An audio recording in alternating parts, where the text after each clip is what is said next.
On the 20th of October, 1926, Havana opened for business as usual. The banks, the jewelry stores, and the casinos were working, and the smell of coffee and tobacco drifted out of the cafes, while the streetcars ran along the Prado. The next morning, in the plazas, 3 blocks from the coast, lay seagoing ships, whole made of steel, dragged there by the water. All morning long, the sea sent signals, and it sent them within 20 steps of the people strolling along the seawall. They didn't read them, not because there was no one who could. In that very city operated one of the oldest hurricane observatories in the world. They didn't read them because, between those who knew and those who could stop the city, in 26 there was no channel of communication at all. Let's go back there to Havana, to the final hours before the blow.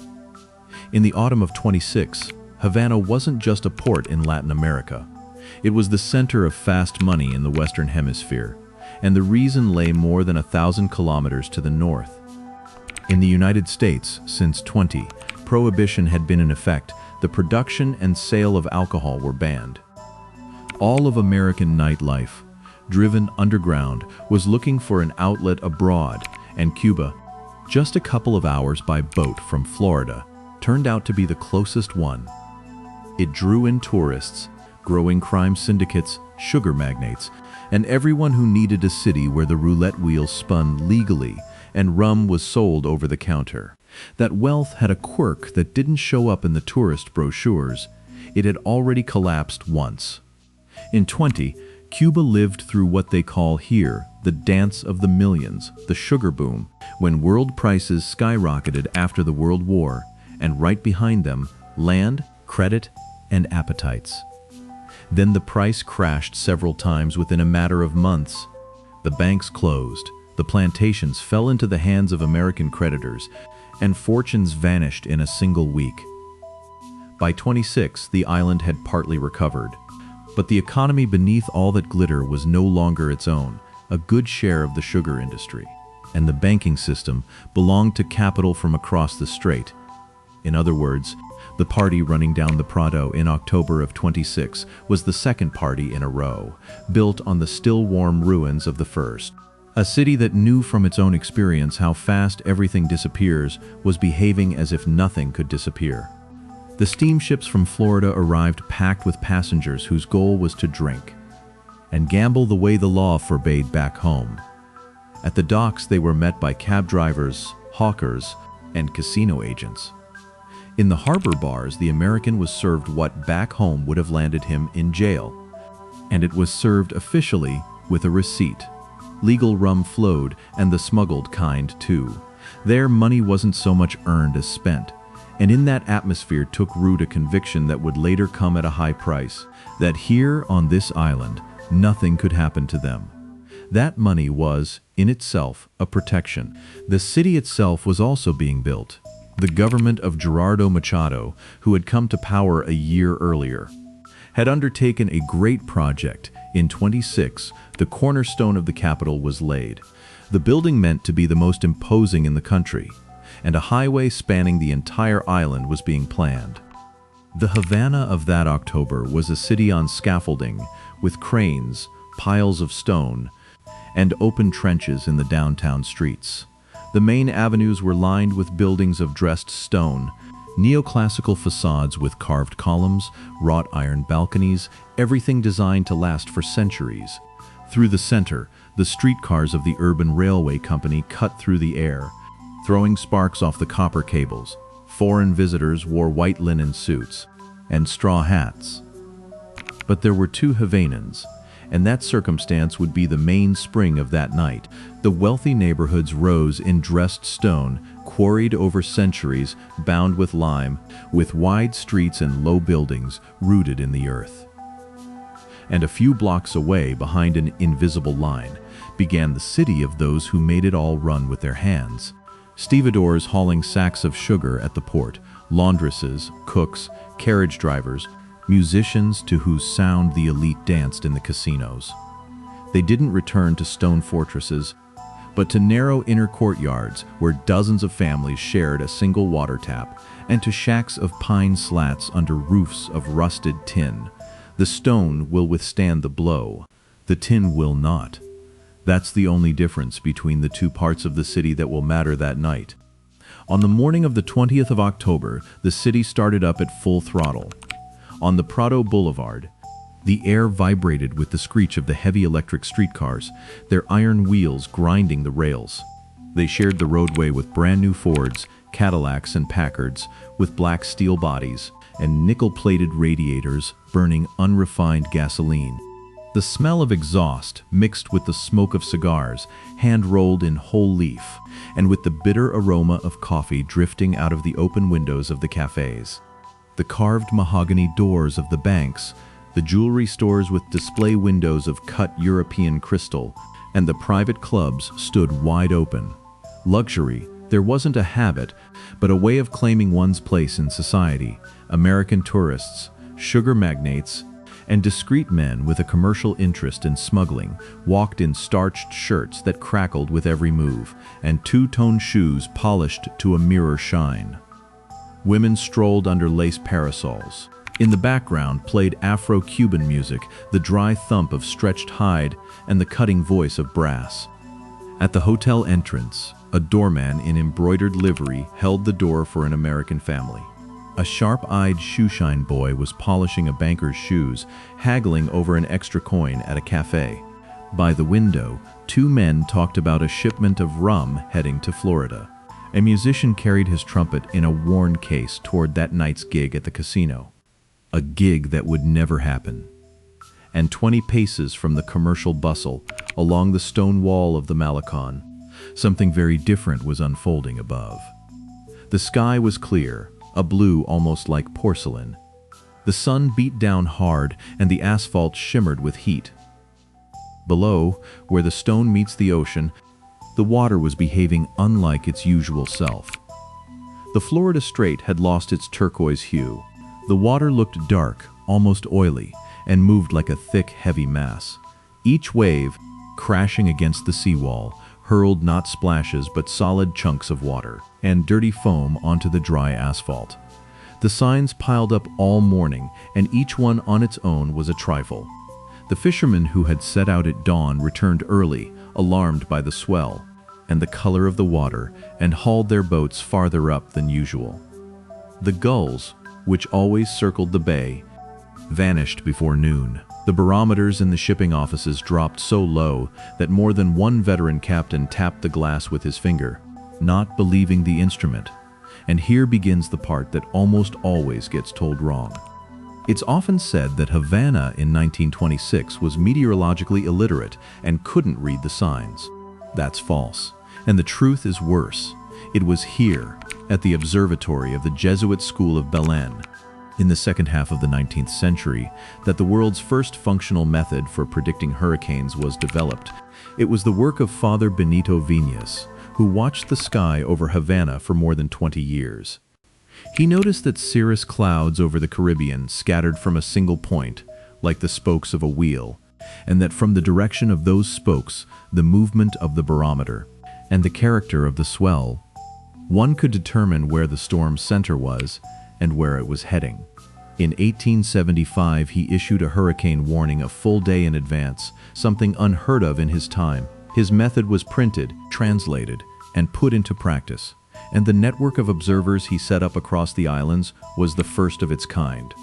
By 1926, that tradition had not vanished. In Havana, there were people who knew, just by looking at the sky and the behavior of the water, that a great storm was approaching. So the knowledge existed in the city. What didn't exist was the link between knowledge and action. Between the Cuban observers and the American Weather Service, relations were old and bad. At the turn of the century, an incident in which Cuba's forecasts were simply not allowed through the telegraph lines cost tens of thousands of lives on the other side of the Gulf. But it wasn't just that old grudge. In Havana, there were no real-time radio warnings, no sirens, no evacuation plan, no authority with enough power to say, close the port and get people off the coast. The old captain who tapped the barometer in the shipping office knew what that reading meant. But he had no way to tell the banker on the Prado, and even if he did, the banker would have no reason to listen. Outside, the sky was perfect. The fisherman who hauled his boat farther up made a decision for himself and his boat. He couldn't decide for anyone else. The observer at the observatory could write a bulletin, and that bulletin would be read by those who already knew. The city, however, wasn't reckless in the way someone who's heard nothing is. Havana had heard of hurricanes its whole history. They came regularly, and the stone houses downtown were built precisely with that in mind. Simply put, the hurricane was something that happened, like rain or heat happens, not an event that stopped the city, calling off the workday at the port, closing the banks, and moving 20,000 people off the coast because the water had darkened and the barometer had dropped. In 1926, nobody anywhere would have done that. Around 2 in the afternoon, the illusion ended, and it ended fast. The pressure plummeted all at once with that dull ringing in the ears that precedes great shifts in weather. The blue was devoured in 15 minutes by a compact mass of rust-colored leaden clouds. The clouds didn't float, they advanced, crushing the city and lowering the ceiling over the rooftops, and the light that a minute before was blinding went out. Office workers had to switch on the electric lamps in broad daylight. The temperature dropped suddenly. The heat bouncing off the concrete was replaced by a front of cold, damp air that clung to the skin. The wind, which until then hadn't stirred a hair, gained force and changed its sound. Instead of the usual coastal whistle, there came a deep, drawn-out howl that scraped against the corners of the stone buildings. The royal palms began to bend at angles where the trunk normally snaps. Heavy leaves tore off and flew at eye level. In less than half an hour, the streets were no longer the same. Hats flew off heads without warning, and people who moments before had been strolling unhurriedly were shoved from behind by the wind, knocked to the ground, and slammed against walls. In the commercial districts, a sound began that could be heard a block away. The jingle of cash registers and the orchestras cut off, and in their place came the chaotic hammering of hundreds of mallets against metal, faster and faster. Shopkeepers dragged planks and broken-down crates to board up the European glass storefronts. There was no time to measure. Nails sank straight into the fine carved mahogany frames. The wind was already tearing at the waxed canvas awnings, ripping them apart with a sharp crack. Then the Malecon gave way. The stone seawall, designed by engineers as the city's ultimate barrier against the sea, failed long before the hurricane's core made landfall. It failed not because it was poorly built. A hurricane lifts the water in 2 ways at once. First, at the storm's center, the pressure drops, and the sea beneath that zone literally swells by a few feet, sometimes more. Second, and this is the key part, winds over 120 miles per hour push the water ahead of them and pile it up against the coast. The result is a storm surge. Sea levels rise by several feet, and on top of that elevated water, the waves pile up. No seawall is designed for the entire ocean to rise above it. The waves stopped hammering the wall head-on and began washing over it in a steady rhythm, one after another. The dark water, heavy with sand and debris from the seabed, started flooding the coastal avenues. The tires of parked cars skidded on the waterlogged asphalt. Salt spray flew through the air, blinding the few who were still behind the wheel. The sea broke its bounds and pushed into Havana, swallowing the sidewalks, seeping through ventilation grates, and creeping under the oak doors of the bayfront hotels. When the power grid collapsed under the strain and high-voltage lines hit the ground, the city plunged into darkness, and that was when it split definitively into two realities separated by locked doors. In the grand hotels downtown, the international crowd barricaded themselves in the marble lobbies. People who hours earlier had wagered fortunes now sat on the stone floor between the columns. Light came from candles and kerosene lamps. The heavy oak doors with brass plates were bolted from inside and propped up with mahogany furniture, leather sofas, and billiard tables that the staff had dragged over in a panic. The sound from outside changed. Instead of the steady howl, there came a dull, rhythmic thud, as if something heavy were striking the facade at regular intervals. The European glass windows vibrated at a frequency that hurt the ears. The water, driven by the force of the wind, seeped through the tiniest cracks and ruined the carpets. Money in those rooms bought exactly one privilege, and it wasn't a small one. A thick wall takes more hits than a thin one. On the other side of the city's invisible line, that privilege didn't exist. Thousands of families, dock workers from the port, small shopkeepers, laundresses, were packed body to body in the rooms of old colonial houses, where worn adobe walls crumbled from the damp, or in pine plank shacks under sheets of corrugated zinc. In the darkness, people couldn't see what was happening outside. They heard it. The roof above their heads groaned. Every forged nail shrieked as the wind's suction ripped it from the beam. The loose plank floors vibrated with every gust. The air smelled of damp, of sewage, of dust kicked up by the pressure change, and of wet wood. Parents held their children under tables and iron bed frames, covering their ears with their palms outside.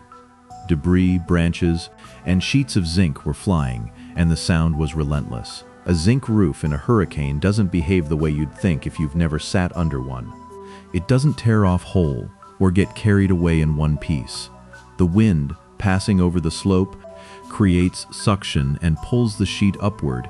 It doesn't push it, it pulls it, and the sheet starts to give, nail by nail, hour by hour. First, it rattles at the edge, then a corner bends up, and water comes in through the gap. Then the first sheet goes, then the second, and the roof comes apart on its own. Fast, those inside hear every stage and know exactly which one they're at. The inner courtyards added their own chaos. Dozens of families lived around a shared courtyard, where all the doors opened onto it, and that night, that courtyard became a trap where everything flying overhead came down. There was nowhere to run. The street was more dangerous, and there were no other spaces. People waited out the storm in rooms that had only one exit toward that courtyard. And here's the whole arithmetic of that night in the hotels. Between the people and the hurricane stood walls a meter thick and deep foundations. In the outlying neighborhoods, pine planks and a sheet of zinc. Wealth didn't save you. It bought you a breather. Poverty bought you nothing. At its peak, the wind reached around 150 miles per hour, one of the strongest hurricanes ever to hit Cuba. The sea simply leaped over the Malecon. It wasn't a gradual flood, but a blow. A solid mass of black water with sand and debris slamming into the facades of the coastal buildings. In the dark streets, only lightning offered visibility, flashing like camera strobes. In those split seconds, you could see what the center had become. The avenues and the seawall were rivers. The water tore out cast iron lampposts and bent the streetcar rails. The Fords and Cadillacs, each weighing a ton of solid steel, floated, collided, and spun out of control, crashing into building columns and ending up crushed. Century-old trees were ripped up by the roots, clumps of earth and all, and flew through the air, punching through brick walls. Sheets of zinc from rooftops, scorched tiles, and shards of European glass traveled through the air at speeds that sliced through everything in their path. And then everything went still. The wind cut off, the howling stopped, and a silence fell over the city. In some places, through gaps in the clouds, stars peeked out. It was the eye of the hurricane. Those who decided right then that the storm was over and went out to assess the damage were wrong. The calm doesn't last long, and behind the eye comes the second wall, striking from the opposite side. With the same force, but with the wind blowing the other way, finishing off what the first blow had left half done. Houses that held through the first hour collapsed in the second. That pause in the middle of the storm claimed its share of dead. Those who trusted the silence. When the hurricane moved north into the Gulf of Mexico and dawn broke, The contrast with the previous morning was so stark that survivors at first didn't recognize the streets. The air no longer smelled of cigars and coffee. It smelled of salty mud, burst sewers, wet wood, and spilled fuel that had seeped into the ground. Whole streets were impassable. People came out of the shelters slowly, as if not believing the storm was gone. Some looked for their homes and couldn't find them. Where the neighborhood had been, there was a damp pile of boards and corrugated tin.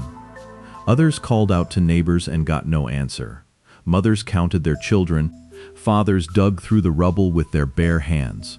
The plazas and parks, trimmed the day before for the tourists, lay under mountains of debris and mud, mixed with the bodies of pack horses and stray animals. But the most recognizable image of that morning was something else, in the middle of intersections. And in the plazas, several blocks from the coastline, lay seagoing ships.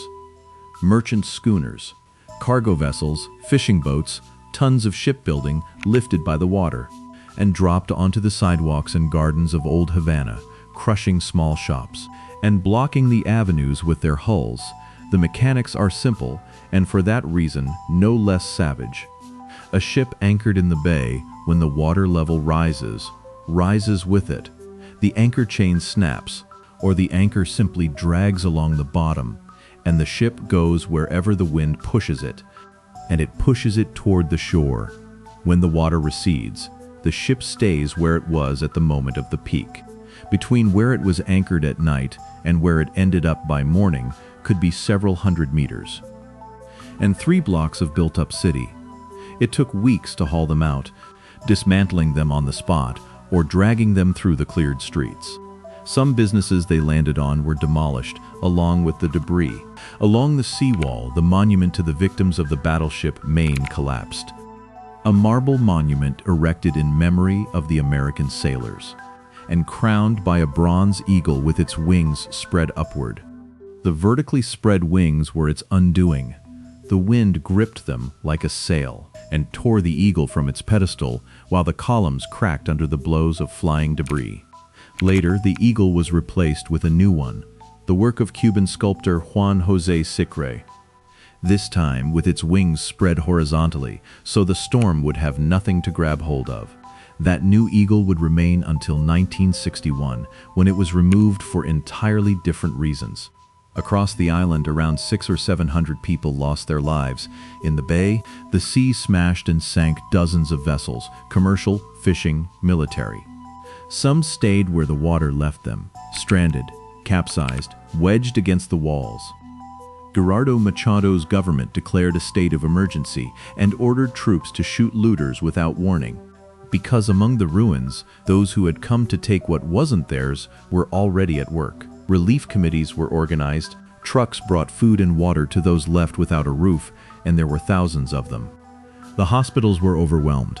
There was a shortage of doctors and medicine. Then came the reconstruction, and it's organized in a way that teaches more than the storm itself. The stone city center was put back in order quickly. Shop windows were reglazed. Facades were cleaned of the salt crust. Damaged buildings were repaired at the expense of owners and insurers. And the ships in the plazas took weeks to remove, but they were removed. The port went back to work. The banks opened.